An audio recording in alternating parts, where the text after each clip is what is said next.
Assalamualaikum warahmatullahi wabarakatuh. Bismillahirrahmanirrahim. Alhamdulillahi rabbil alamin. Wassalatu wassalamu ala asyrafil anbiya'i wal mursalin wa ala alihi wa sahbihi ajma'in.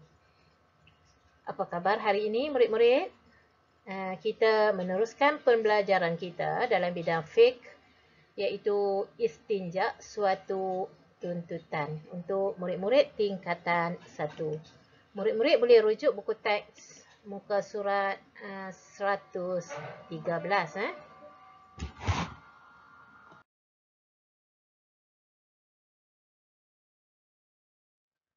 Okey, setelah murid-murid mempelajari tajuk yang kita akan bincangkan sebentar lagi, pada akhir pembelajaran, murid-murid dapat menyatakan maksud dan hukum istinja, menyatakan alat yang dibenarkan dan yang diharamkan untuk bersuci, menyenaraikan kepentingan beristinja, menyatakan cara beristinja, menyatakan syarat beristinja menggunakan bahan kesat, dan akhir sekali menyatakan adab-adab khudu' hajat.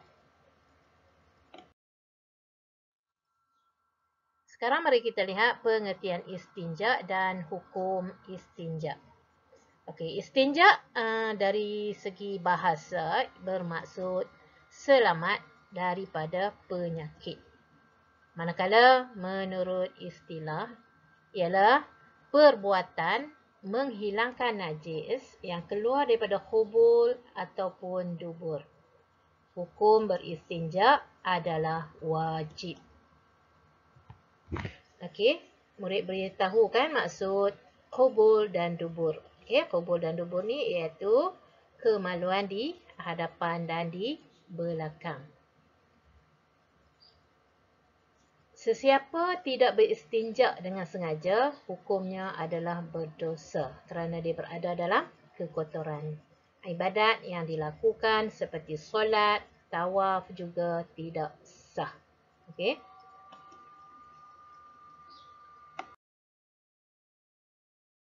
Dalil beristinja kita boleh lihat dalam ayat Al-Quran surah At-Taubah 108 yang bermaksud, dan Allah menyukai orang-orang yang bersih.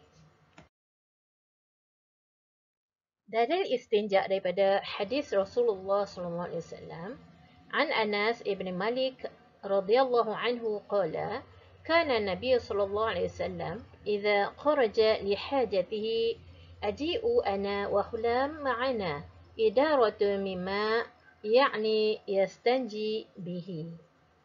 Anas bin Malik berkata, jika Nabi SAW keluar untuk khutbah hajat, maka aku dan budak suruhanku akan membawa bekas berisi air agar baginda dapat beristinja dengannya.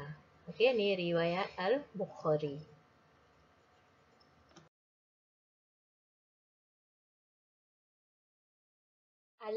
Alat istinja.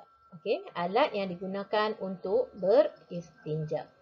Air merupakan alat yang terbaik untuk beristinja kerana air dapat menghilangkan rupa, warna, bau dan rasa najis.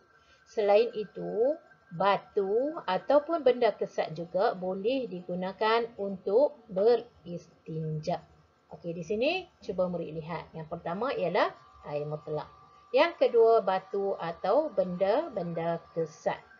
Okey, benda kesat ini seperti batu, daun kering, tisu, kulit kayu, kain dan daun kering serta kertas.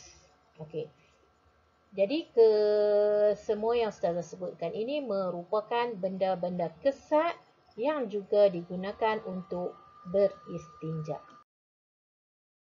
Setelah murid mengetahui benda-benda yang boleh digunakan beristinja, sekarang murid akan mengetahui juga bahan-bahan yang diharamkan untuk kita beristinja. Apakah benda-benda yang diharamkan untuk beristinja? Yang pertama ialah kertas atau bahan yang tertulis ayat Al-Quran atau hadis. Ataupun ayat-ayat tadi tertulis nama-nama Allah Subhanahu Wa Taala dan Rasulullah Sallallahu Alaihi Wasallam. Okey, murid kena tengok kertas apa yang murid akan digunakan untuk beristinja.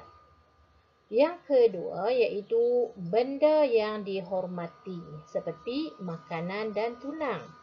Kenapa tulang dihormati juga? Kerana tulang merupakan makanan untuk jin. Jin makan tulang. Jadi benda ini dikatakan sangat dihormati. Yang ketiganya ialah benda yang berbahaya seperti kaca dan bulu. Yang keempatnya ialah benda najis atau benda yang terkena najis seperti tahi binatang yang kering. Okey? Dan yang kelima, benda yang diharamkan kita beristinja iaitu benda yang sangat bernilai seperti emas, perak dan sutera. Kepentingan beristinja, murid boleh rujuk buku teks muka surat 115. Okey, kepentingan beristinja. Okey. Ustazah baca terjemahan daripada hadis Hadis Ibnu Abbas radhiyallahu anhu berkata bahawa Rasulullah SAW pernah melalui dua kubur, lalu baginda bersabda, sesungguhnya kedua-dua orang dalam kubur ini sedang disiksa. Dan mereka bukanlah disiksa kerana dosa besar. Seorang daripada mereka disiksa kerana selalu mengadu domba, manakala yang seorang lagi tidak bersih daripada kencingnya. Jadi murid-murid kena beri perhatian serius. Pentingnya kita beristinja kerana Rasulullah telah menceritakan melalui hadis ini, dia telah mendengar orang di dalam kubur telah disiksa kerana tidak beristinja. Okey.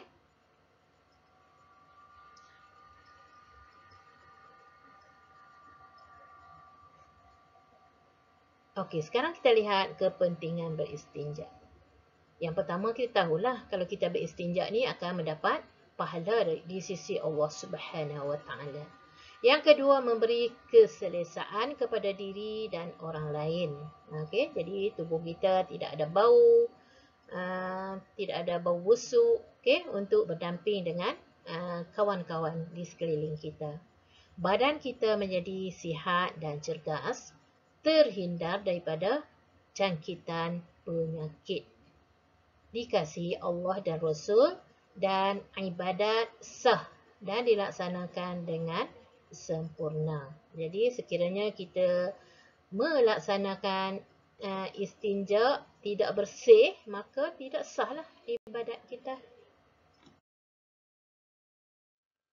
Sebelum Ustazah mengakhiri tajuk istinja kita untuk siri pertama ini, Ustazah akan memberi beberapa tips iaitu terdapat beberapa syarat beristinja dengan benda kesat. Terdapat beberapa syarat beristinja dengan benda kesat iaitu alat mestilah suci. Alat untuk beristinja mestilah suci, bersih dan kering. Okey, kalau kita guna daun kayu, daun yang kering, kertas yang kering. Kemudian najis pada kubur atau dubur itu belum kering. Okey? Kalau dah kering, kita tidak boleh nak beristinja. Najis tidak meleleh ke tempat lain seperti najis tadi meleleh ke paha ataupun betis. Dan tiada najis lain yang melekat di tempat keluar najis. Ini yang kalau kita nak beristinja menggunakan benda kesat. Ustazah tambahan lagi.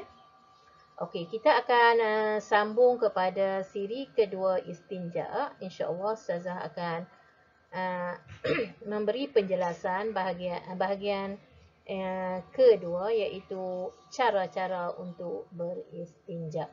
Sekian dahulu untuk hari ini. Wabillahi taufiq wal hidayah. Wassalamualaikum warahmatullahi wabarakatuh. Okey, berjumpa lagi.